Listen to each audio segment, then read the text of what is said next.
আজকে আমি আপনাদের সামনে যে গল্পটা নিয়ে আসতে চলেছি, এটা হচ্ছে অসমের নগাঁও বলে একটা গ্রাম আছে, সেই গ্রামের ভূতের কাহিনী।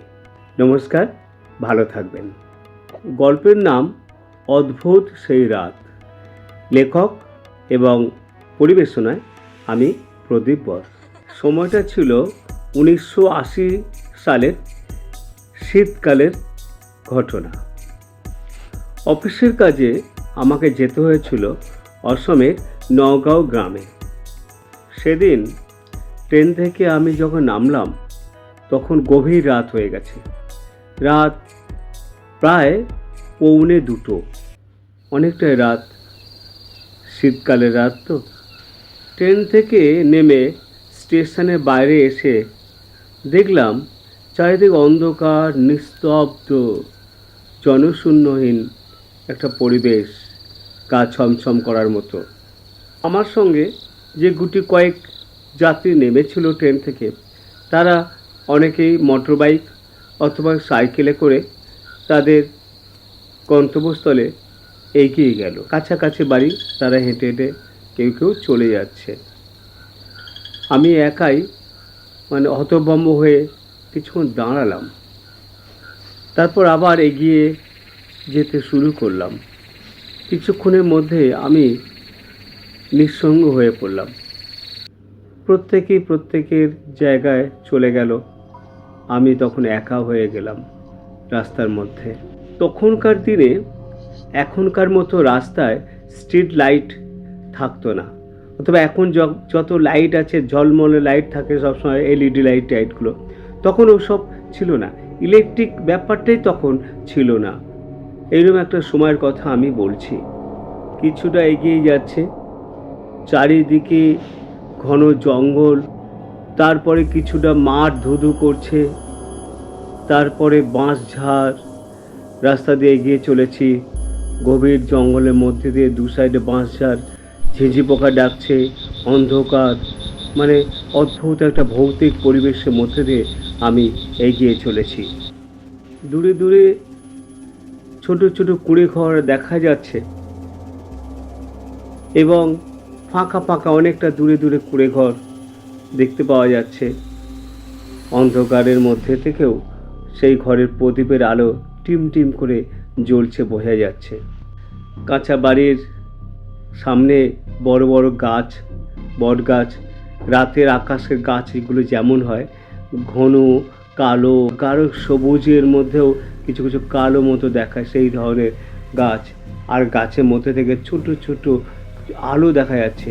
আমার মনে হয় ওইগুলো তো পেঁচা বা রাতে যেসব পাখিরা থাকে তাদের চোখের আলো হতে পারে।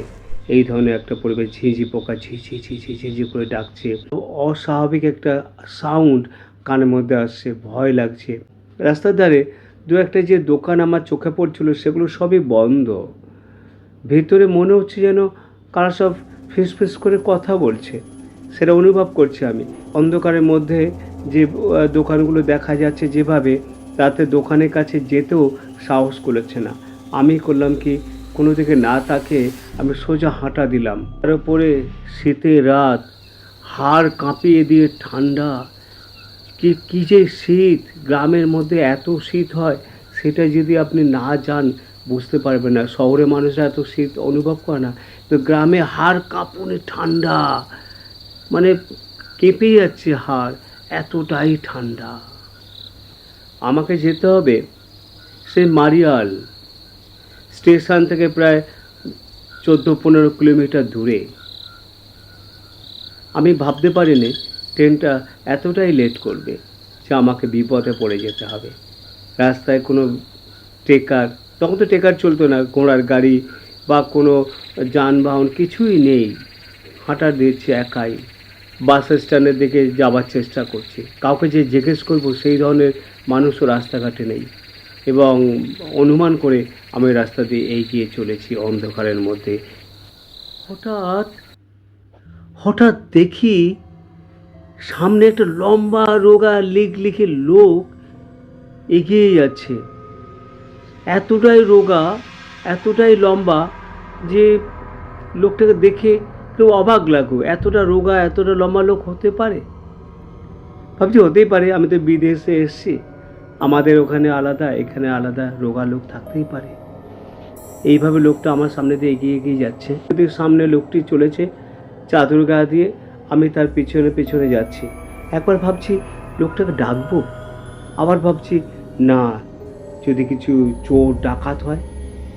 এইটা ভাবছি, ভাবতে ভাবতে হঠাৎ আমার গলা থেকে একটা স্বর বেরিয়ে আসলো। আমার অনিচ্ছা সত্ত্বেও আমি ডেকে উঠলাম, দাদা, ও দাদা, দাদা শুনছেন, ও দাদা। লোকটা অদ্ভুত ভঙ্গিতে আমার দিকে ঘুরে দাঁড়ালো, একদম স্লো মোশনে লোকটা ঘুরে দাঁড়ালো আমার দিকে। লোকটার গলাটা যেন চাপা গলা, যেন গলাটাকে কেউ চেপে ধরেছে, স্বরটা বার হচ্ছে। আমাকে বলছেন? এই ধরনের গলাটা, মানে গলাটা যদি কেউ চেপে ধরে আর স্বরটা যদি বার হয়, সেই ধরনের গলার স্বর ওনার মধ্যে দিয়ে বার হচ্ছে। সামনের দিকে তাকিয়ে আছে, একদম কালো, মুখটা কালো। আমি দেখে অদ্ভুত ধরন অনুভব করলাম। আমি ভারী ভারী গলায় বলল, আপনি বাইরের লোক, বাস স্ট্যান্ডটা কোথায় সেটাই জানতে চান তো? আমি অবাক হয়ে গেলাম, লোকটার গলাটা অদ্ভুত ধরনের। সত্যি তো, আমি তো এই প্রশ্নটাই করতে চাইছিলাম ভদ্রলোককে। উনি জানলেন কি করে আমি এই প্রশ্নটাই করব? আমার মনের মধ্যে একটা শিহরণ জেগে উঠছে, মনের মধ্যে একটু ভয় ভয় আসছে, তবু সাহস সঞ্চয় করে আমি তার সঙ্গে কথা বলতে শুরু করলাম। আমাকে লোকটা বলল, এখান থেকে 4 কিলোমিটার দূরে উত্তর দিকে গেলে একটা 3 মাথা মোড় পাবে। গলার স্বরটা বার হচ্ছে না, এমনভাবে কথা বলছে। সেখানে গাছের তলায় বসে থাকবে, ভোর 5টায় বাস আসবে। আমি অবাক হয়ে গেলাম, ওই লোকটা কথা বলার সময় হাসিটা কেন আসছে? আমি মনে মনে ভাবলাম, হতেই পারে, মানুষ হাসতেই পারে, আমাকে ব্যঙ্গ করছে হয়তো তাই হাসছে, এরকম ভাবছি। তারপর আমি সাহস জুগিয়ে বললাম, আপনি কি ওই দিকেই যাচ্ছেন? লোকটি বলল, হ্যাঁ, আমি ওই দিকেই যাচ্ছি, আপনি আমার সঙ্গে আসুন। বলেই ও আবার সামনের দিকে চলতে শুরু করলো। এতটা জোরে চলছে যে ওর সঙ্গে আমি তাল দিতে পারছি না, ওই জন্য হাওয়ার মতো উড়ে যাওয়ার মতো করে যাচ্ছে। আমি বললাম, দাদা একটু আস্তে চলুন না, আমি এত জোরে চলতে পারি না, আমরা তো শহরের লোক, আমরা খুব ধীরে ধীরে চলি, একটু আস্তে চলুন না, আপনার সঙ্গে আমি পেরে উঠছে না, আপনি এত জোরে যাচ্ছেন।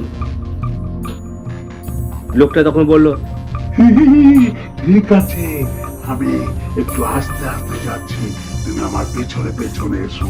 এরকম বলতে লাগলো। আমি ওর পিছনে পিছনে আস্তে আস্তে যাচ্ছি। অনেকটা দূর আসার পরে হঠাৎ দেখতে পেলাম সামনে দুমুখো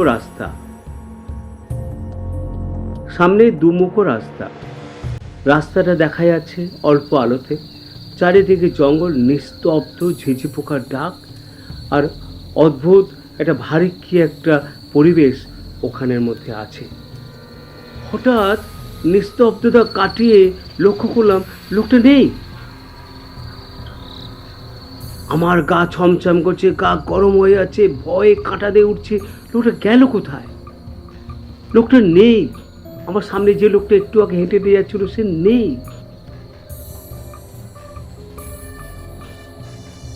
আমার মনে হচ্ছে আমি যেন আস্তে আস্তে অজ্ঞান হয়ে পড়বো, এইরকম একটা মনে হচ্ছে। আমার শরীরটা আমার ঠান্ডা হয়ে আসছে। এক তো শীতকাল, তারপরেও শরীরটা ঠান্ডা হয়ে আসছে। আমি চারিদিকে তাকালাম, এই দিক ওই দিক, সেই দিক, ওপর নিচে, চারিদিকে তাকালাম, লোকটাকে কোথাও দেখা গেল না।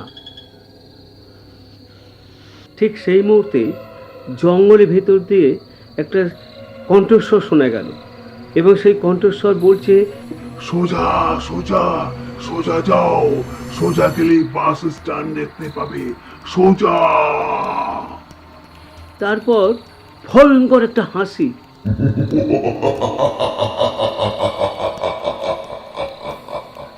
এই ধরনের হাসি, মানে তার গলা কেউ চেপে ধরেছে, হাসি বার হচ্ছে না, এইরকম একটা শব্দের হাসি। আমি তো ভয়ে দৌড়ে